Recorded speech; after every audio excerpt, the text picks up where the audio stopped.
Hello, everyone. My name is Alex Namath with Encore. I'm the executive director at our newest location out in Louisville, and I'm joined here today with Laura Lester. Laura is the owner of the three locations that Encore has, one in Plano, one in Bedford, and of course the new one in Louisville. And today we're really going to focus on the caregiver and the burnout that typically caregivers experience and the care that's necessary for them to be able to continue to take care of their loved one. Well, I think a lot of times the caregivers don't even realize, um, right, how difficult the job is because it kind of sneaks up on them, just like dementia does on their loved one. So it builds over time, and of course, at some point in time, they're going to seek and should seek additional care. Yeah, if you just use a little analogy, say you're a car, and if you take care of your car, if you change your oil, like go to your doctor's visits, um, if you have a slow leak in your tire, you know, if you just do regular maintenance from the very beginning, your car is not going to break down. Okay. And so what is important is that caregivers know that this is a very hard job that they are taking on. And so a lot of times, especially in the beginning, you really deny yourself care that that you need individually. So you need to think about what it is that really truly makes you happy and try to spend at least 20 minutes a day doing that. Um, tr- and just do it a little bit in increments, and it's going to make your life so much better, and also your loved ones better. Because if you're less stressed, they will be too, since emotions are contagious with this Sure, disease. sure. Well, I think there's a lot of reasons. I know for the men, because I've dealt with a lot of men who have wives that obviously have early stage dementia, is men's role in a relationship and in a marriage is to take care of their spouse, right? You're usually the person that's responsible for the primary income earner in the house, managing all the bills and the other things that are associated with that. But with that responsibility, they feel like, well, I should be able to take care of my wife as well because that's what I signed up for, better or worse. And unfortunately, we're in worse right now, but I've got to be able to take care of them. And they don't recognize the reality is that none of them are trained on how to take care of their loved ones. Right. So they're learning, on the job without any experience, probably without any knowledge, probably not even knowing where to go to get resources. So it really becomes very difficult for them, for both of them, because he feels he should be taking care of her, doesn't want to place her, works with her as much as she can. But at the same time, both of them are spiraling downwards. The dementia process is getting towards not only early stage, but now middle stage. And the stress upon him is going from no stress to more stress to a whole lot of stress. From the female's perspective, I would say it's overwhelming. I mean, it's overwhelming. You're used to having a partner. Say it's your spouse. Mhm. You're used to having a partner that pulls his weight, that does the things that a spouse normally does. And so all of a sudden, the female is now taking on the burden of um, everything, not only her job but his as well, and also just dealing with the grief and the realization that things have changed a lot. So you're so overwhelmed that you don't really think about yourself. You take on this role in love because you love this person and you want to do whatever it takes. And then it's such an overwhelming thing that people just don't tend to think about themselves, which is it's a mistake. You really need to think about yourself along the way, a little bit at a time, along the way, the whole time. It's very important. Statistics show that the caregiver dies first. And mainly, I mean, if you just look it up, it's I can't say what it is. I think it's mainly stress. Mhm. And so you need to be able to manage your stress in this job. So let's Yeah, and another point on that is when you are so stressed as a caregiver, then your fuse is shorter, right? Your yeah. ability to be able to work with your loved one becomes more and more difficult Mhm. because again, they're asking you to do things, you have to provide things that you don't understand or weren't schooled in. Right. So then the relationship, again, back to what I said earlier, spirals because now we get a lot more conflict than we would otherwise if they had actually been taking care of themselves and providing themselves an outlet for themselves, trying to get their life back to normal as much as Yeah. possible. That's partially why we exist. We Right. we have an adult daycare center, and that is partially it's to give the guest, the person with dementia, a better quality of life, but it's also to give that caregiver a little respite. Give them a little time during the day that they can just do whatever they want. And a lot of times when people first start, they go home and just sleep because Mm-hmm. it's just so hard for their life has been so hard and they don't even realize it. And so sometimes they just go home and take a nap and just sleep the whole time that their loved one's here. That's right. And Yeah, that's good. We encourage that. sure. Whatever it is that makes them happy, that gives them a little joy, we want them to have. Yeah, trying to make their life as normal as possible. One of the things we always do is ask the caregiver, so what did you do today? Yeah. Yeah. Right? Did you do something that you used to do that's fun? Yeah. I think the way it works a lot of times, especially with guys, because they seem to have more guilt, um, No. is that women too. Yeah. Sorry, everybody has Everybody guilt. has guilt. But with the men, it's interesting because in the beginning, also they feel guilty. And we've seen caregivers in the parking lot start crying after Yeah. they drop them off because they know this is part of the journey. It's now a separation of the two of them to some extent. But in the beginning, that drop off is very difficult. And oftentimes they'll see after a couple weeks, especially if the guy was a golfer and has a standing tee time, by the third or fourth week, they're barely slowing down to drop their loved one off. And you can hear their tires squeal and make their tee time. And we know that's the best thing for That's both good. of them. Yeah. And they both had an enjoyable day.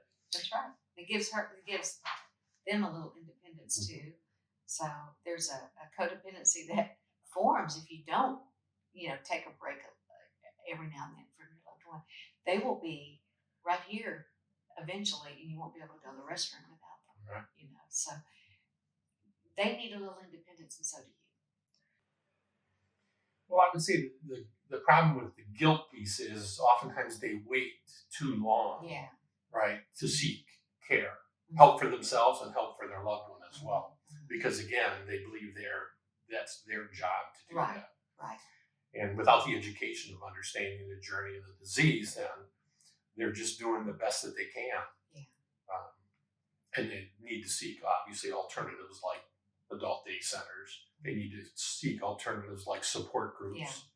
There's amazing support groups here in town where Uh, they'll actually take the caregivers in one room, they'll take the people with the disease in the other room. Both of them will have a great day, a lot of education going on for caregivers, a lot of fun for the people that have the disease. So I think you should try them all, right? One thing obviously is what we provide: adult day services for adult for understanding and getting back some of your independence that you have. The support groups is a good way. Education is a good way. The Alzheimer's organization is always a go-to organization yeah. for No matter care. what kind of dementia. That's right. I know it says Alzheimer's Association, but really any kind of dementia, they'll have some resources. Yeah. So and then there's various support groups, and some will work better for you. Some are male-oriented only support groups. Some are women-only support groups. So it's a matter of reaching out in the community again and finding the one that may be Christian-driven, so you feel more comfortable in that environment. But there are opportunities out there for these caregivers to be able to get some more support in helping them manage their loved one. Yeah, it's. I think some of the signs is if you get really sensitive when, it just starts getting hard for you when your loved one says something that hurts your feelings. I mean, That's right. that's going to happen. I think you really need to get to think about self-care before you get to that place. But a lot of times that's when people decide, hey, I need some help here, is when they just feel overwhelmed and overburdened. So hopefully they'll seek help prior to getting that overwhelmed feeling. That's right. Sometimes it's their friends that tell them, listen, you're under tremendous stress here. I don't know if you know it or not, right? They finally get out to go and have coffee, and they can tell their loved one is just not who they were before because of the pressures Yeah. that they've experienced in managing their loved one. They think they're doing fine. Yeah. And then the kids realize mom's a disaster. Yeah. Look at the house, look at all the things that she was responsible for before that are just not being taken care of. Everybody's an individual. Yeah. So what I would suggest is, what do you enjoy? Because what's good for one person is different for somebody else. Everybody's a unique individual. Mm-hmm. Yeah. So I would start with questions like, what do you enjoy doing? What did you do prior to this that brought you joy? Because that's what you need. You need to do that. Some people like a good book. Some people like go get a massage. Who doesn't like that? That's right. So, and sometimes it's better just not to think about it for a little while. Right. Just go do something that just brings you joy. Mm-hmm. Yeah, it's interesting because we do a social history of the people that use our services so that we understand who they are, where they came from, what they did potentially for a living. At the same time, we're doing a little mini social history with the caregivers as well to make sure that they are taking advantage of. They're back to the bridge club that they used to belong to. And again, raising that guilt that you're doing the best thing you can for your loved one. Look at the day that they're having. Yeah. And we've got great experiences with That's right. with guests that their loved one comes to pick them up and they're not They ready don't to wanna go. go. That happens. Yeah. We have to pull them out of the center instead of pushing them into the center. And people can't realize that. It's so hard for caregivers to understand that we can manage up to 40, 45, sometimes 50 people when they can't manage one. Yeah. And again, it makes them feel bad in some ways because they can't do it. And the reality is you can't unless you're properly trained and have the environment that we can. Yeah, the difference is we have a team. That's right. And we're all trained. We're all dementia trained. Right. And whenever this first happens to you, you're not dementia trained. And your instincts are usually not going to be helpful. No. That's what I found in my journey. That my first instincts were just terrible because I wanted to relate to my grandmother the same way I always had, and she had changed and she couldn't change, and therefore I had to change, and I didn't know it at the time. Right. And you could get somebody to sit with your loved one. We never recommend people leave their loved one home alone. Right. So even if they're good today alone, you never know. They're good until they're not.